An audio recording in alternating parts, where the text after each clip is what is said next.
almost any carry that's in the game right now, just because of the amount of damage that she can do. She can scale with her shard. She can just get into a position where she can build almost any item she would like, and as long as she has a little bit of attack speed and a little bit of extra damage, if there is nobody around, Gunslinger just means it's basically a DD rune, right? And that is very, very hard for a lot of these carries to try and man fight. So it is a scenario where if this game goes late enough, I'm probably looking towards... What is Amar copy-pasting in this? He's just talking about Assassin's Creed. I have no idea. I did see that Malrine did change his name to Amar the SpongeBob, which I thought was quite hilarious when he joined the lobby. I was like, that's probably one of my favorites. Mm-hmm. But I have no idea what about the Winterbear and their is. relatively strong early timings, right? Even level 1, they're, you know, nothing to just shake a stick at, right? Level 2, incredibly strong, but level 1 still super capable. 30 seconds. Yeah, exactly. Seems like they are more than well aware here for Team Falcons as well. So they're just going to say no thank you to that. And they're just going to sit back and play around these fights for now. So no engagements. We're probably just going to split this 50-50. You did see that Snaking wanted to TP in early on to get down these two nice little observer wards. So he's going to get the one directly behind the tower as well. So Malrine will be able to have that little bit lets you know exactly, are they going to be using these early timings, right? That's what those wards give you. Because if no one's showing up top, if no one's showing mid to potentially place a ward, you know exactly where they are. And they're just inside of your own jungle. You don't want to go anywhere near that sort of area. Looks like Mikey might be just about to place down an observer ward on that high ground spot.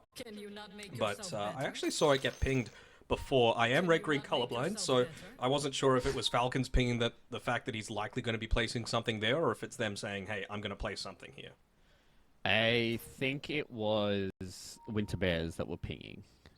Okay. From my mind, but again, probably not the best person to be trying to utilize their memory. I feel like I've got old man brain 90% of the time. Calm down, Zuma. You got a few years left. I still got the hands, boy. Mm-hmm. Was able to play WoW for a couple of hours and not lose the wrists, so that's always a positive. Nice. Mikey does have a Quelling Blade, though, which I do like, right? We were talking about how capable they're going to be of making ganks happen onto this Keeper of the Light if he's out of position, just through a Nature's Prophet TB, level 2 onwards for him, so we'll have to see him just be constantly mindful of that. They've actually got crit up here on the top side as well for the very beginning. Looks like maybe they're trying to make an early kill happen onto low skill and they'll be successful. Yeah, they just stand up onto the higher ground and Snaking comes in with the early teleport. Usually it's Sprout that you're expecting, but the way that he was able to get those wards down and now just be able to get that little extra bit of damage. That's the one issue with Muerta is early on, she is terrible. She is very much an exponentially scaling kind of carry. The later the game goes, the better that she does feel. But the early stages she feels quite bad, especially with only 600 HP to play around with. Don't you love an extra 36 damage that a Nature's Prophet gets from using his teleport? Isn't that nice? Isn't that fair? Oh yeah, it feels extremely balanced that he just gets a TP in front of you for free at level 1 and hit like a train. Yeah. Yeah, I thought that was always fair, balanced, and cool. But unfortunately for Crit, I think he's going to cop the opposite side of it being fair, balanced, and cool. Nagato has the move speed, but I think Crit might be able to break his... Oh, he's done it. Oh, he's juked him. Oh, broken Crit. ankles. He will stand in the tree, and Nagato is going to be left wondering, is he going to throw random ice shards? He's even got the Mighty Minds buff. He's just sticking around here saying, thank you, I will take all of that regen, thank you very much. He's got the Tango popped as well, plus 14 HP regen up on that top side, so doesn't even need to go all the way back to base, and, well, they're looking like the lane's just going to be pushing in completely fine for Amar to get off to a nice early start. Yeah, and they've been able to do that across a multitude of their games so far, right? It really feels like that Amar's been able to have a pretty good go of all of his Gunker games he's been able to play so far, and that's something that can be attested to. Crit as well as Snaking put a lot of emphasis in those side lanes. Really do kind of put a lot of emphasis into this Kunkka, see if he's able to transition that into much more of a carry performance on the Kunkka this time around. Game number 2 yesterday was a really big performance from Amar. Looking to try and see if he can emulate that again here. But no real fights have broken out just yet. Too slow to be able to get this this Sentry Ward block off onto the hard camp, and well, he's even going to get his career denied as well, so That really, the lack of a blood grenade is going to make it that much harder for them to be able to make the most of these early-ish timings, right? Nagato, he's still level 1, and looks like they're trying to make a kill happen onto Crit, but all it takes is one missed spell if you don't have that follow-up with the snowball, if you don't have the blood grenade, and Crit gets away. Yeah, that's twice now that Crit's been able to walk away on a small amount of HP, and Amara is still happy and healthy as well. So, fortunately for Winterbear, they just have not been able to start out the lanes exactly where they wanted to. So they have plenty of this game to be able to play around with, but looking at it at the CS so far, it definitely is feeling like it is an early lead for Team Falcons. You can even see the amount of pressure they're putting on Merlin and Kachal in the bottom lane.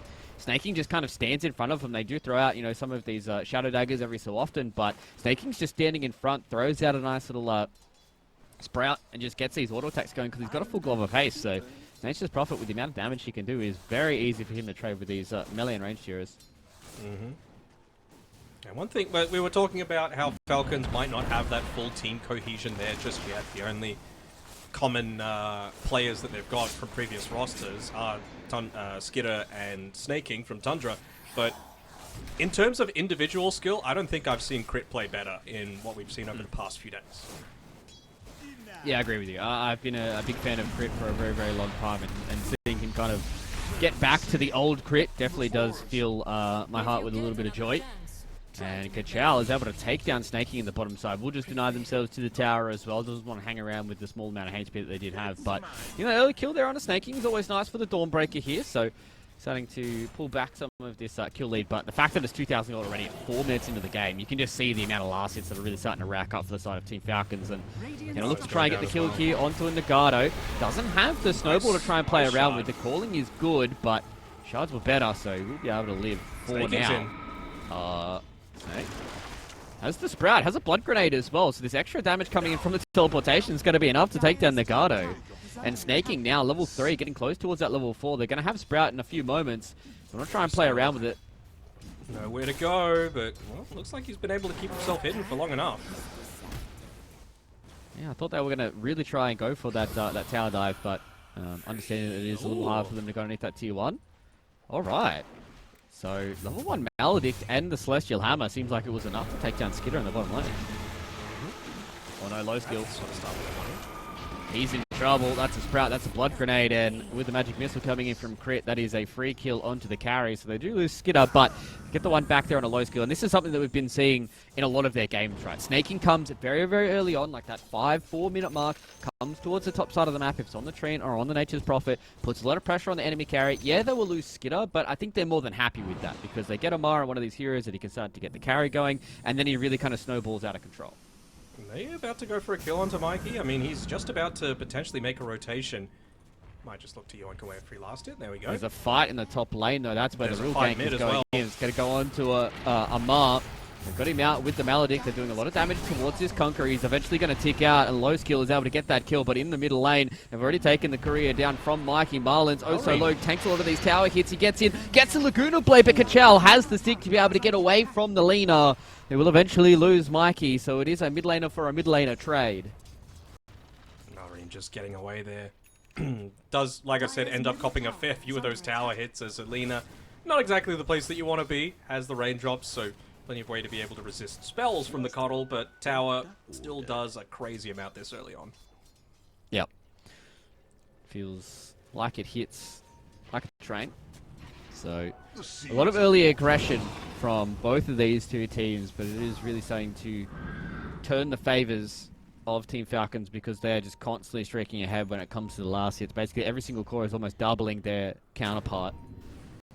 And getting these kills, getting these D-wards, getting this damage on these tier 1 towers is a good start for them. Crit, stuck in an awkward spot here, goes directly towards Mikey, so they're going to come in, they're going to have the damage to be able to take down this Vengeful Spirit, but how much damage can Crit do on his way out?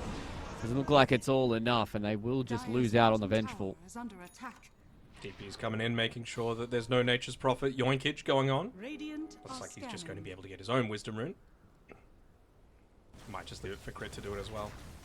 Yeah, just getting those extra couple of levels. You know, Snae's going to be able to just walk around the map, TP in, be a part of some of these kills, so he's going to have to put his teleportation to the test, but he will be the one that picks it up. So level 4 now for the Nature's Prophet, level 4 on the Vengeful Spirit as well. A lot of emphasis being put towards this Skitter Spectre. So can they get this kill going? Merlin is in the trees. They have 2 levels in the Maledict as well. So this is a lot of damage. Skitter is all but dead already with the snowball as well.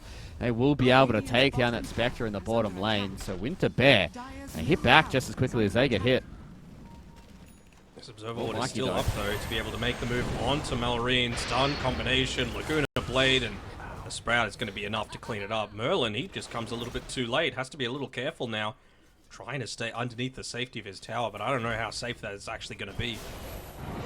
Now the question is, are they able to put their targets in the right spot? But no, it looks like they can't. It's Save a Mate syndrome here, Matt. We've seen this plenty of times in our pubs, but right now it's Nagato who's able to just get away, and that is a almost solo kill. I didn't see Skitter up there, but that's a big kill there on the low skill, and this is what you talked about. How's your global presence? How quickly are you able to get this map rolling?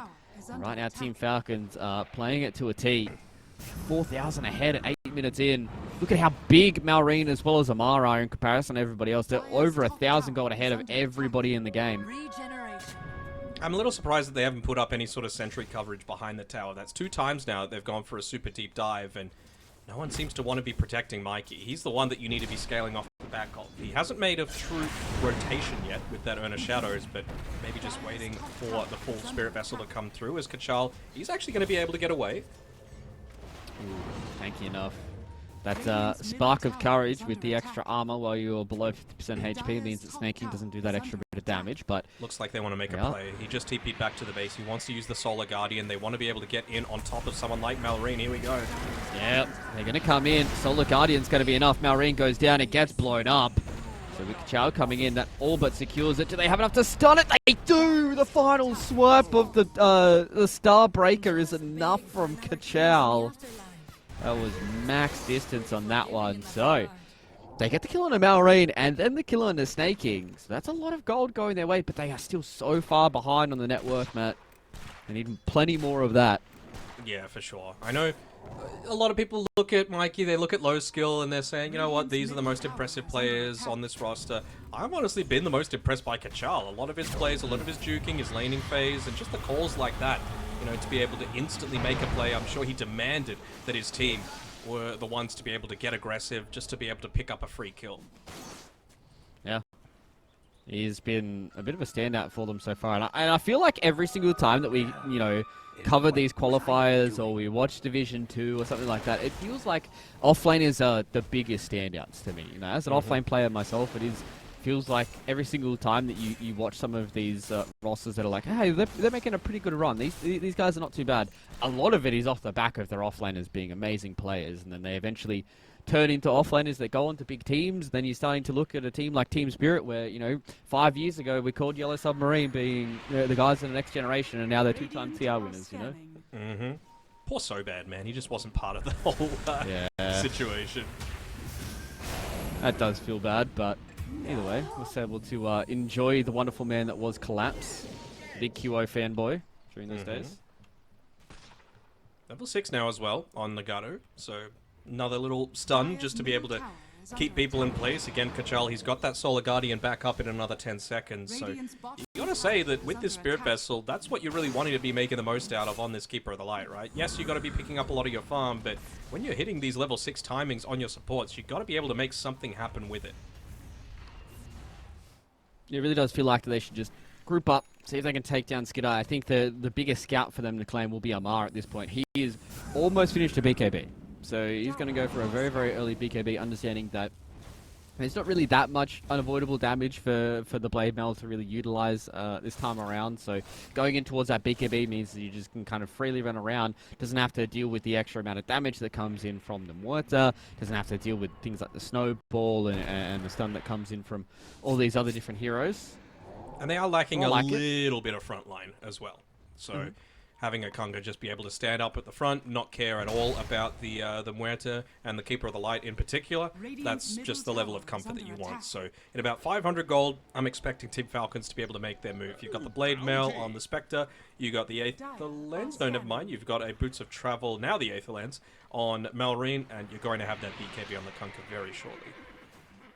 Yep, seems like that is plenty for them to be able to start this game. Snaking note, he's in the top area and he will go down. So if anybody's going to go down to a gank, you're more than happy that it is snaking. Gets a little bit of vision down as well, and don't lose anybody. That is your extremely farmed cause right now for Team Falcons, and they're able to sit back and just keep the farm rolling. Always trying to look for silver linings. You know me, Mr. Positive. Yep.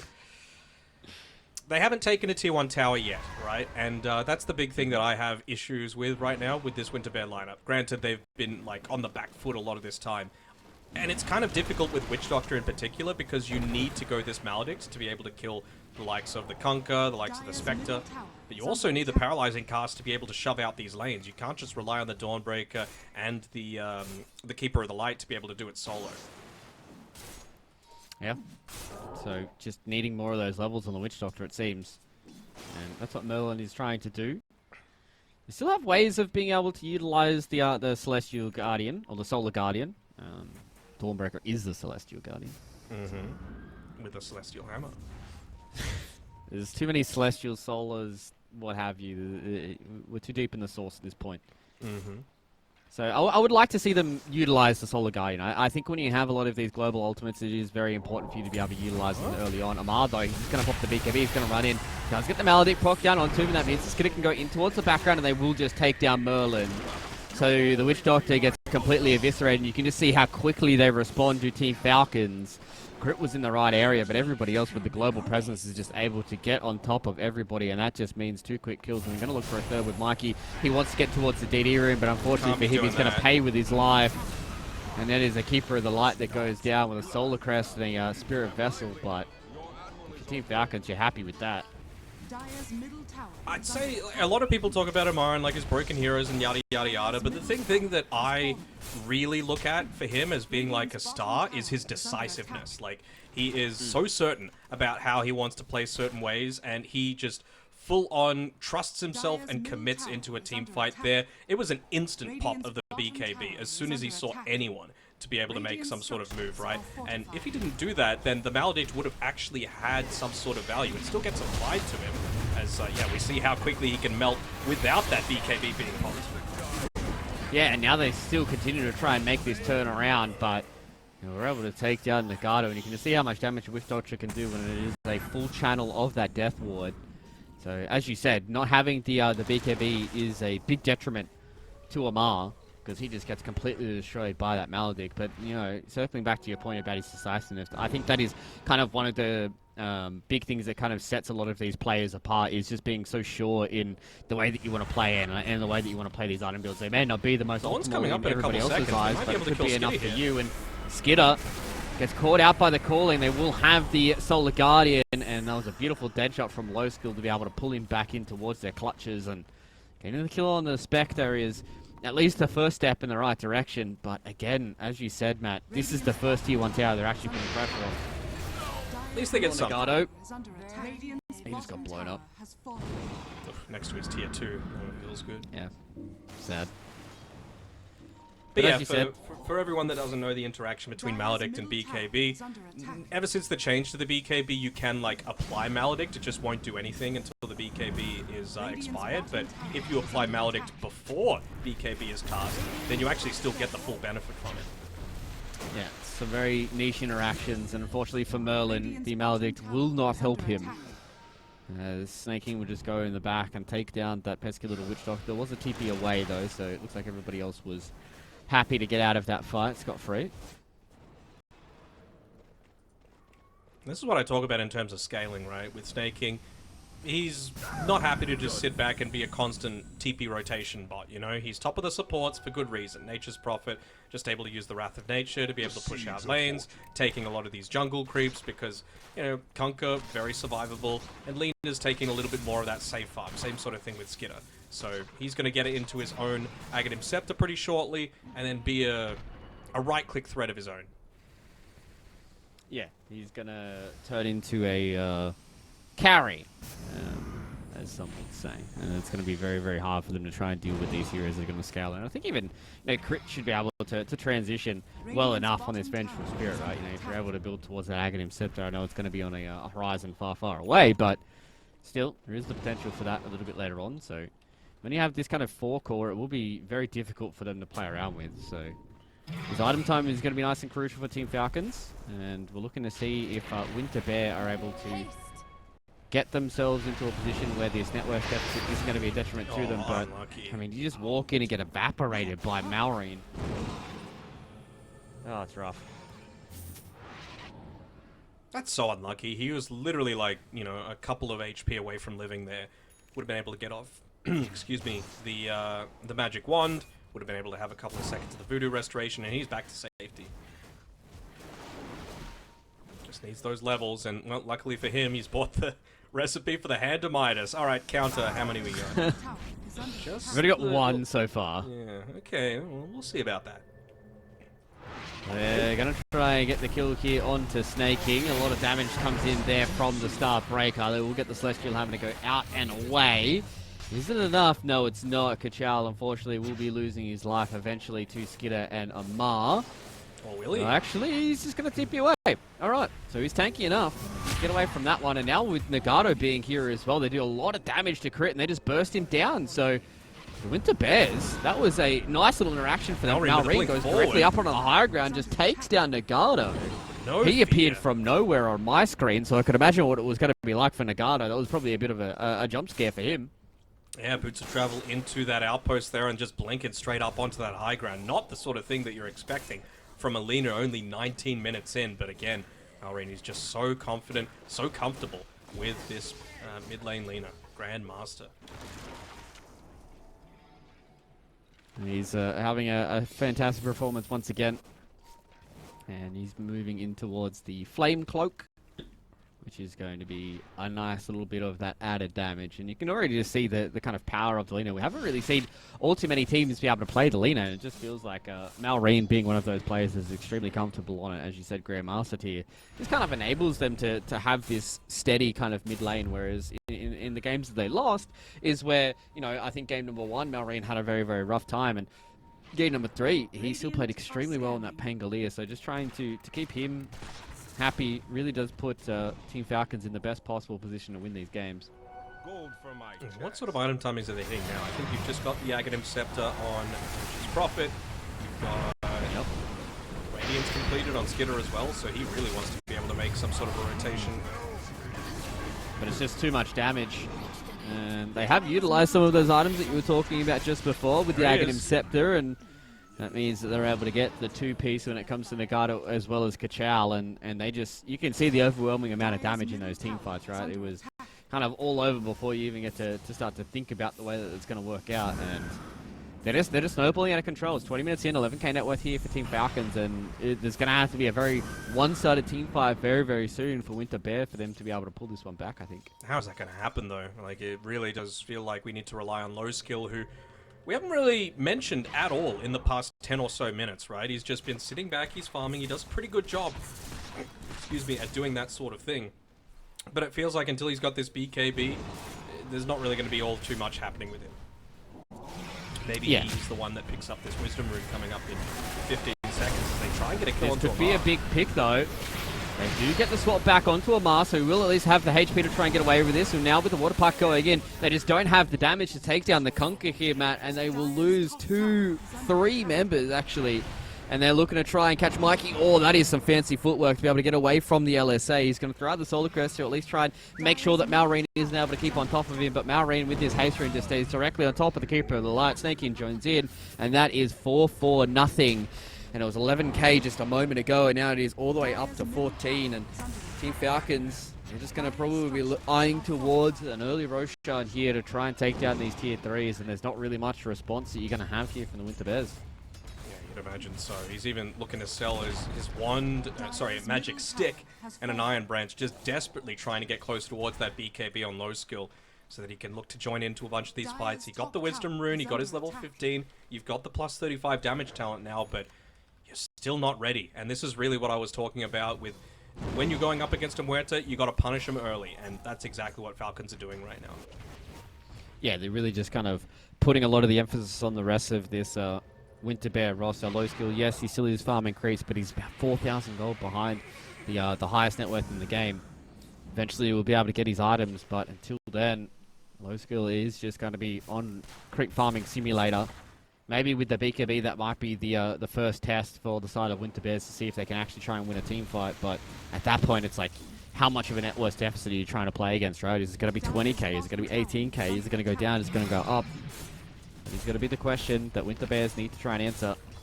I mean, they're getting close to a few of their other timings, right? Like, yeah, Dawnbreaker's probably not going to be able to have anything, but an Aghanim Shard for the Witch Doctor feels pretty significant. You can buy it now and bring it out to you. It's like you might be considering a Blink Dagger, but again, they've just been so quick with their reactions, not just Amar, Crit as well, that maybe they end up just getting away from a lot of these Blink Dagger attempts. Speaking of attempts, that was an attempt in the life of Kachal, and it was successful. Meanwhile, Nagato unfortunately had a attempt on his life as well. Merlin trying to be a little bit tricky with the Death Ward, but Crit says no to that, and that would just be, again, 3 kills simultaneously for the side of Team Falcons, and at this point, they could probably walk high ground. I mean, it might be a little bit of a stretch for them to say that they can try and get a lane of racks, but at this point, it really does feel like there's not going to be much opposition coming in from Winter Bears. You might just torment her back to Roshan. Why not, right? Oh. Yeah. That's a solo kill. Low skill, pre-BKB, just got absolutely destroyed. They have this ward up here on the high ground, so that was all too easy for Malrine to be able to just walk in and evaporate from Werther. Inside of his own jungle, by the way. He's supposed to feel safe. Working towards the E-Blade as well. He's like, oh, you want to go and pierce the veil? Here, I'll help you. Zap. Yeah, pretty much. So, what is the avenue? You know, you talked about being Mr. Positive. Is it purely just BKB or low skill, and just hope that you have a good team fight where you get like a massive Dawnbreaker ult into like a Witch Doctor ulti? Yeah, I mean, it kind of feels that way, right? You need level 12 Witch Doctor, you need BKB on Dawn, you need BKB on Muerta, you need 4 stuff on Keeper of the Light. They're very close to being able to pick up all of it, but you know, I'm a little surprised, to be honest, that Falcons haven't taken that big map objective in Roshan for themselves, just to leave them a little bit of an easier time going up onto the high ground. Yeah, there still is no rush for them to be able to finish this game. I definitely think they're going to feel pretty happy with how a lot of their cores are scaling. But, you know, as we've said, it really can get to the point where this Muerta, she is left unchecked in a team fight, can do a lot of work. But he's snaking. He's all in scaling himself, right? He's got a full pipe. He's got an Aghanim Scepter. He's higher net worth than Mikey and Kachal. So he feels good being a position 5 player. I guess this is what happens when you get given one of your most comfortable heroes in the Nature's Prophet. But they're going to try and get this fight going here on Kachal on the bottom side of the map, and he was one of the ones that needed that BKB. But unfortunately, he will just bite a death instead. This is what I'm talking about not being able to reveal on the lane, right? Like Witch Doctor, most of the time you want to be the one pushing out those lanes early on, just because you only really need to show for a split second. Ooh. Almost got Melrain, but nice swap from Crit.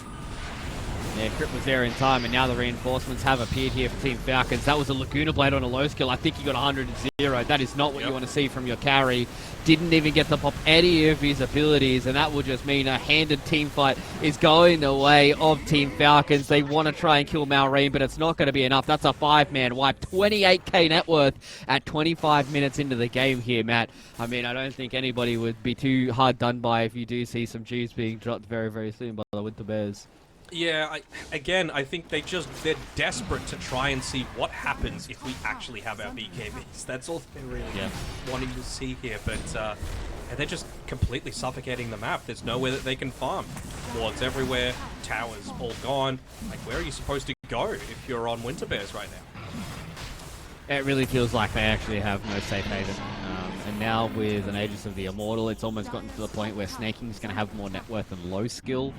He's only about 900 gold behind him, so all it takes is a few more of these buildings, and then we definitely could be seeing that as a reality. And at that point, it is... I mean, Kachal, it still isn't 100%, but Kachal could potentially push it over the edge. He wants to try and get away. It's a lot of HP, but it's Malrine on the sidelines. The Godlike Spree comes up for him as well. He can't farm a single creep wave, man. What are you supposed to do? Hope that Gaben just deposits the money directly into your bank account. That's what he hopes right now. He gets an injection of about 1,000 gold and says, "Thank you very much, Mr. Gaben. I will use this to buy a beacon." 400 gold away from it for low skill. Your admiral is on board. Plenty away. It looks like he might even just go up and sell the magic wand just to get that little bit closer, and I don't blame him. Yeah, you honestly might just have to. They can try and get a kill here on the snaking. They can really push them towards the next set, but Malrine... Actually, no, it's Merlin who's the one that's getting in trouble right now, and he goes in towards the Voodoo Switcheroo, but it is just Skidder alone being able to get that free kill onto the Witch Doctor. Wasn't even able to get the Observer Ward, D-Ward either. Well, they forced out Pierce the Veil, so the E-Blade forces out the Pierce the Veil. It means now that Lamurtha doesn't have that Pesky Ultimate to try and deal with, so it means Team Falcon, maybe they want to try and start chipping away at these tier 3 towers, see if they can try and get themselves an early lane of racks. 27 minutes into the game. He's got the BKB. So that's a positive. They have something. They at least have the BKB. 30 seconds until they have the Pierce the Veil. So if I'm a betting man, I'm probably feeling what you're feeling here, Matt. They're going to say, all right, BKBs, let's get them, and let's see what happens if we have a fight with these BKBs. Yeah, they might not know that they're 33k behind, but it is all about having the go and seeing if it works out for you. Who knows, they might be able to get some kills and might be able to have an injection of gold, but it's probably very far away from what the truth will be. I mean, the absolute dream would be getting onto Malrine, right? But he's just never putting himself into that sort of situation. He's always playing behind the rest of his team. He's got the boots of travel to be able to TP into the rest of the boys. He's even got a BKB coming in now, even if he is the one that gets initiated onto. All right. Double BKB's ready. They've got the 4 staff on the corner.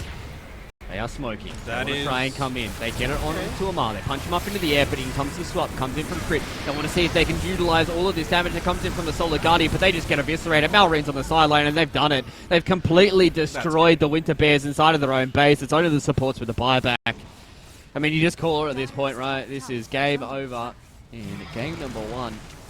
It isn't officially. He didn't pop the BKB on the Dawn either. I thought maybe he would have been able to survive a little bit longer, but right click is just way too strong, and saw there, unfortunately, for Muerta, even just with her own BKB being popped, it's reached the point where Skid is just going to tear you apart. Yeah, it's too much damage. Nagato as well as Merlin are going to try their best to see if they can hold off. Doesn't even kill the melee creep, man. Yeah, it's punch on that melee creep, and he's still alive and kicking. Let's go, creepy. It's very sad. It's a sad set of circumstances, and you can imagine right now that if you are the Winter Bears, you're probably chatting about what's game number 2 going to look like. Do you want to try and have second pick? Do you want to try and have Radiant? I also saw a very interesting Reddit thread this morning. That apparently there is 73% or something. Yeah, 73% win rate for Radiant in ESL One Kuala Lumpur qualifiers. So that's a very interesting win rate, especially now as we see this team fight start to pop off. Low skill will go in towards that Pierce the Veil. BKB hasn't been popped, and it doesn't matter because he gets popped before it comes back off cooldown. And Kachal wants to try and throw some hands, doesn't get it done, and unfortunately there for the Winter Bears, that was a Game and Tier shellacking in 30 minutes. It wasn't fast, but it was forceful, and it hurt. Decisive. Yes, I think that's the best way to put it. 48k net worth, just